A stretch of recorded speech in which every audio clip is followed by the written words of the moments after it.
All right, and welcome back to ACBA Practice Makes Perfect. Um, I finally got around to using these little guys for something.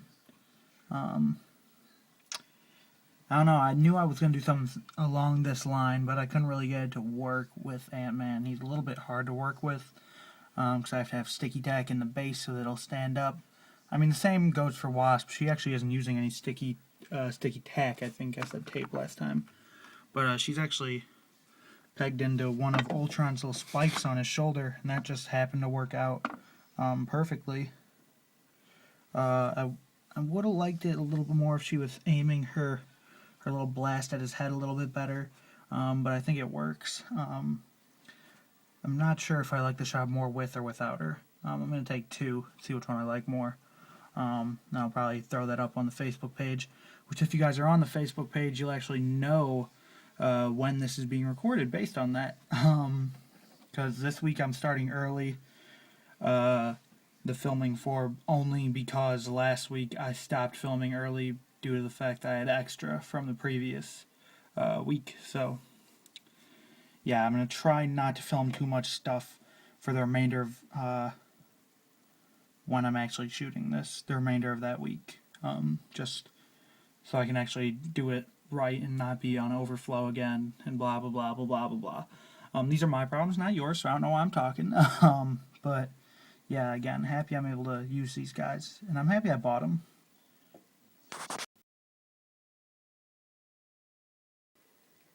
Man, I don't know if you guys feel this way, but I really hate the Marvel Legends Wendigo figure that Hasbro made.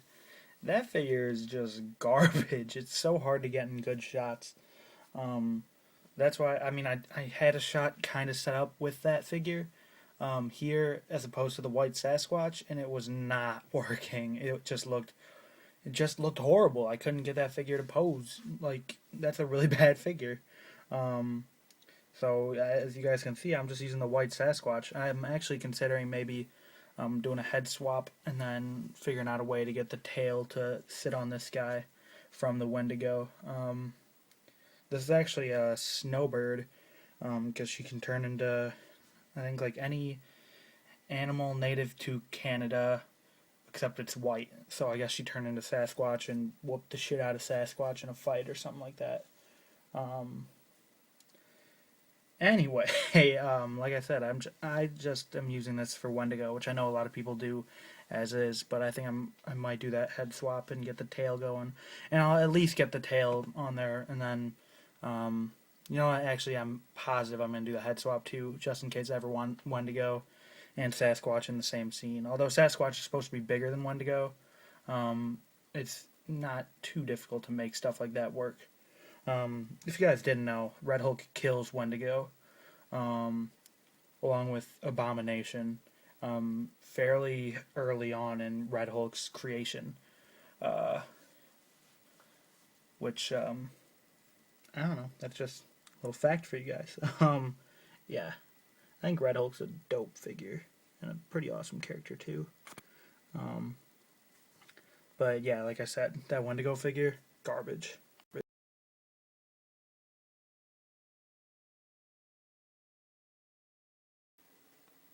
No one really noticed it, but these aren't really the correct Thunderbolts for the Dark Reign era.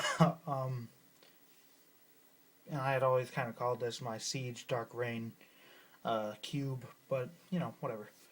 But the reason I'm showing them is because, as you guys know, San Diego Comic Con is right around the corner. I believe the first day is the 17th. Feel free to correct me if I'm wrong. Actually, no, I don't, because I don't really care.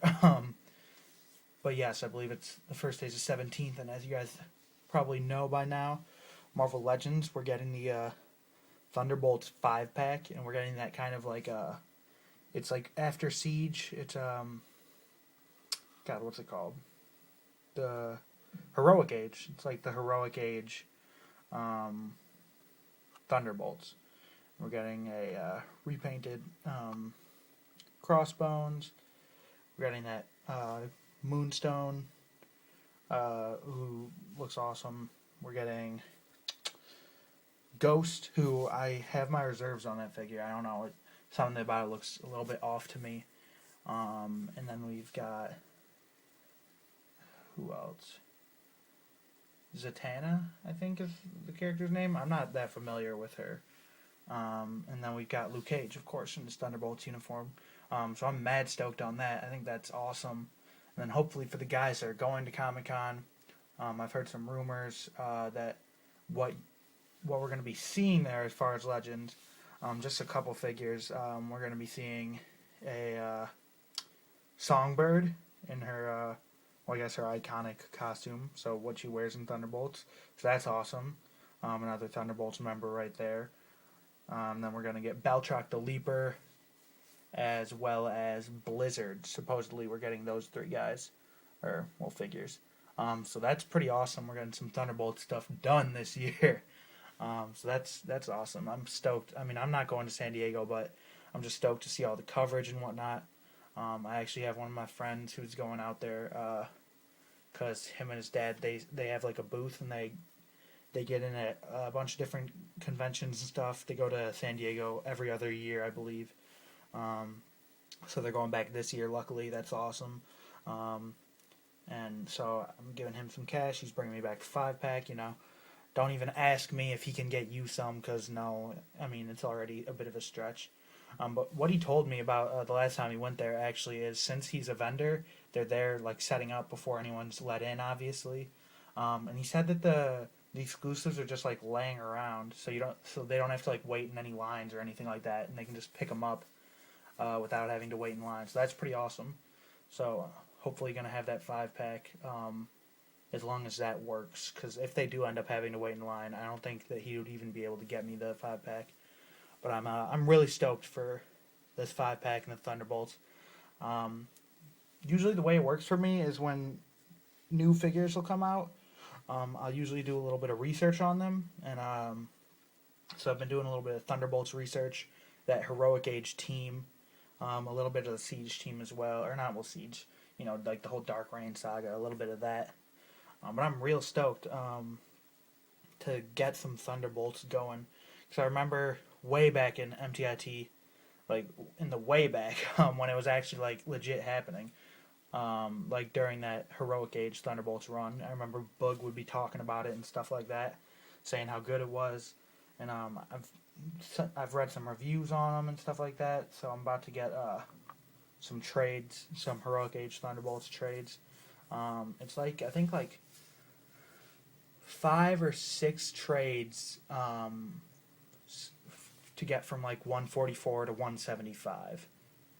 And I actually have 175 and 70, up to maybe like 78. That was when the name of the book got changed to Dark Avengers.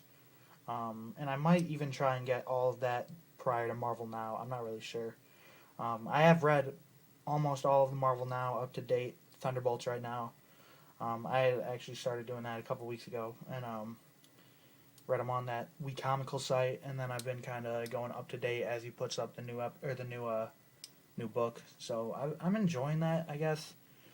It's nothing special. It's not really great, and it's not like the other Thunderbolts. It kind of reminds me of X-Force, in the sense that they're kind of going on like hit lists and stuff like that, taking out a dictator type deal.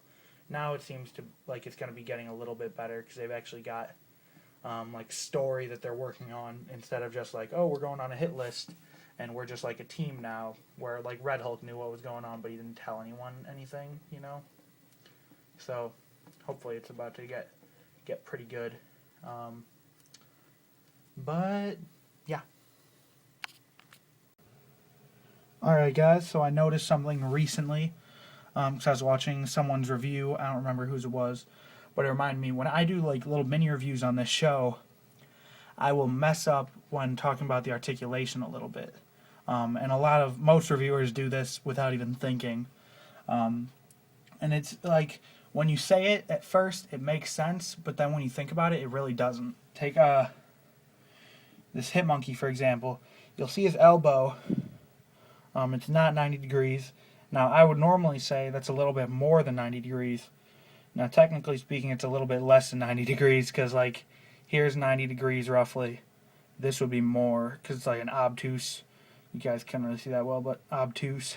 And then there's like the 90. Then we got a little acute.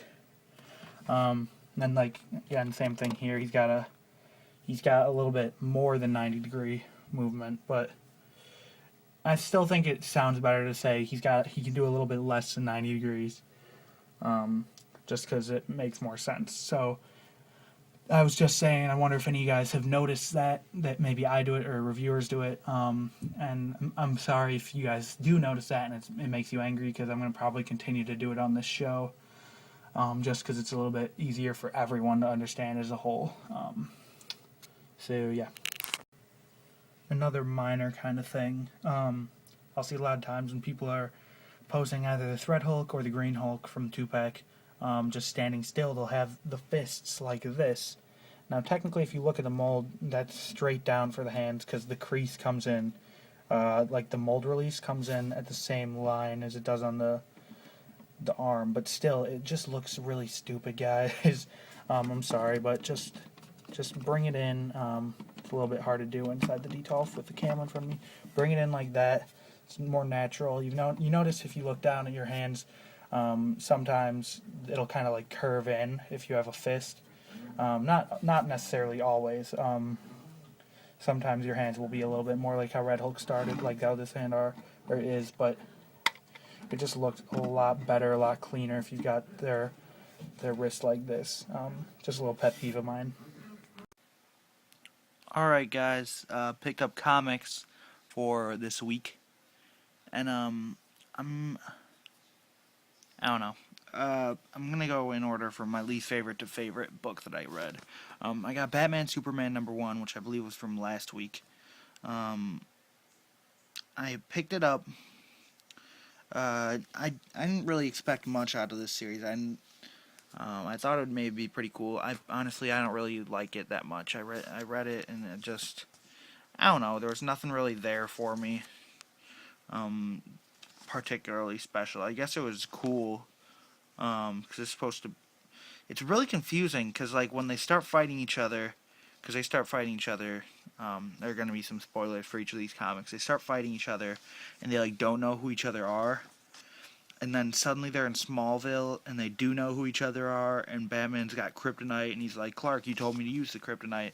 And then Clark's dad is there, and I don't know who this is, but I guess it's supposed to be like this stuff isn't really happening or something. I don't know, but to be completely honest, I'm not very excited about this series. I'm gonna maybe pick up a few more just to see what happens. But yeah, again, not super. It wasn't that great. Superman Unchained #2. Now this was actually really good. So I mean, since it's my second to least favorite, but it was really good. It's just that the other books I got are better. But I actually enjoyed it quite a bit. Scott Snyder is just a phenomenal writer, and Batman came in on here, talking about a suit that he had designed before he really knew Clark all that well, so that he could hide himself from Clark. So Clark can't find him basically if he's wearing this suit. And it's just really good. We've got what's his name? This new character Wraith showed up again, and it looks like he's about to beat the snot out of Clark. So that's cool. And then we have Luther's doing something, and he's saying it's time for him to save the world.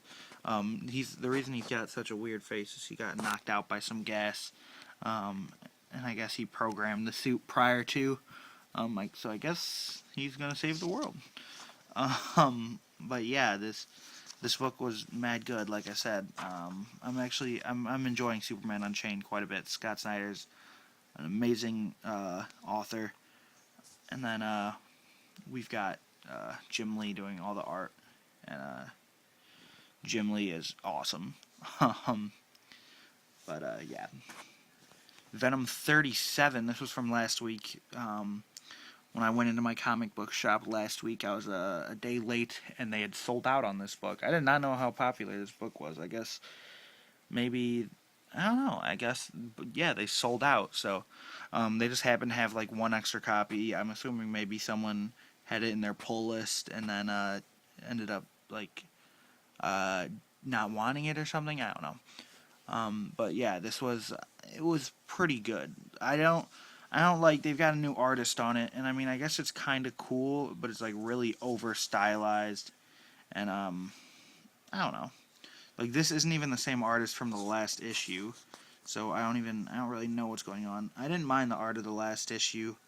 Um, I mean we don't have the original art, which is what I really loved. But Venom's got these contracted killers out after him. And at first, right here, he got smacked across the face by a shield. And when I looked at that, I'm like, oh shit, Taskmaster's about to be in the story. Because that looks sort of like Taskmaster's shield a little bit. Not color wise, but you know. But that ends up just being some random guy. And they're like these random dudes who are contracted killers.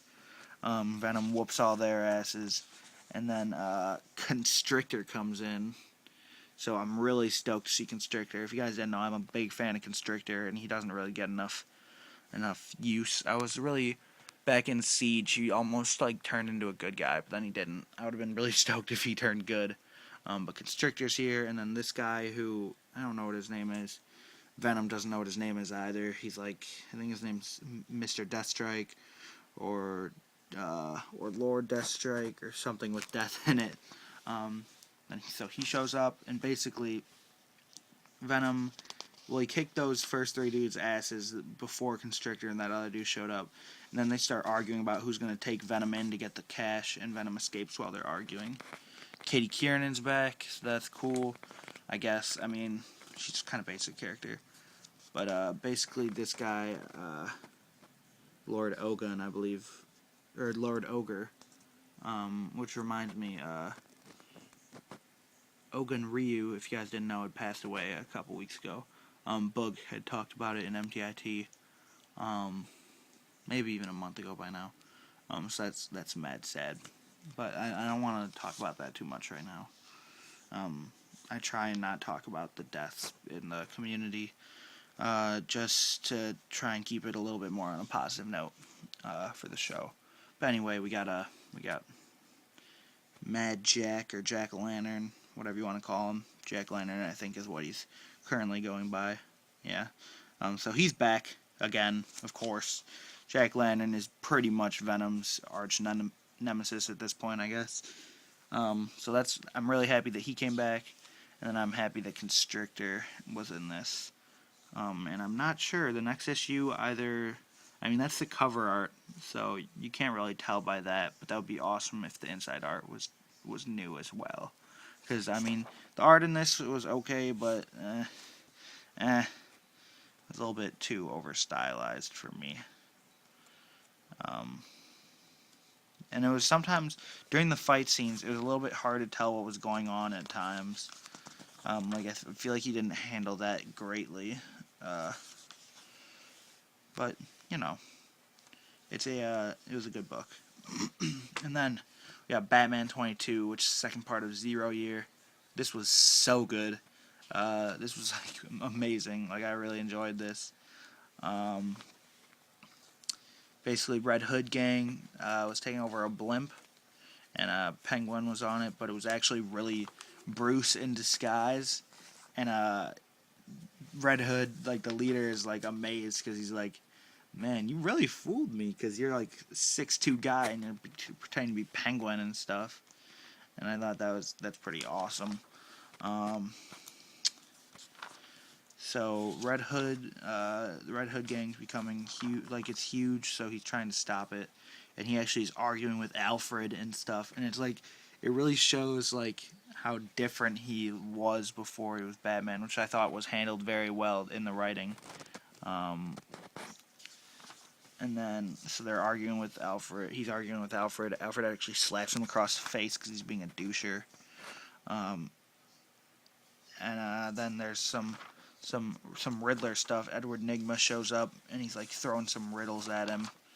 And yeah, and then at the end, I'm gonna show you the end anyway.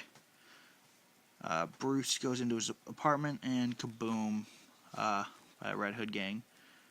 I am starting to believe, for some reason, that this Red Hood gang leader is the Joker. There's just some subtle things that you'll see occasionally that will make me think it is. Um, or it will be, I should say. Um, so I'm kind of. I mean, that's not how the Joker was supposed to be part of the Red Hood and whatnot. He was supposed to like have just based on like the Killing Joke. He was just kind of picked up by the Red Hood to do this one job. I mean, the Red Hood wasn't actually like a person originally, but you know. But yeah, I'm really stoked for this next issue. Then in the backstory, I actually didn't read it, um, just because I didn't really feel it necessary. But yeah, really stoked for the next issue of this. Overall, comics were really good this week. Again, Batman, really awesome. Venom, pretty good. The art could have been better. Superman Unchained, also pretty good. I'm pretty stoked to see where this is going. Then Batman Superman wasn't great for me, but I guess it was kind of cool. But yeah, this has been a really long clip, so